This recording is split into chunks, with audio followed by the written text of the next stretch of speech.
Menghadapi Championship 2025-2026, manajemen Sriwijaya FC memastikan tetap menggunakan tenaga pemain asing.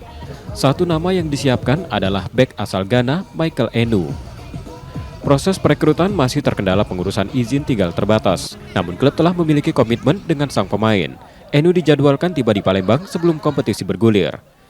Proses di data, karena kan yang bersangkutan ada di Ghana kan, komitmen. Kita tinggal ini aja, kita saja kalau sudah selesai, sudah selesai. Keperdataan insya Allah yang pemain asing sudah hadir. Maka sekarang lagi dikejar cepat. Manajemen juga terus berkomunikasi dengan agen agar kehadirannya segera terrealisasi. Nur Muhammad, Kompas TV, Palembang, Sumatera Selatan.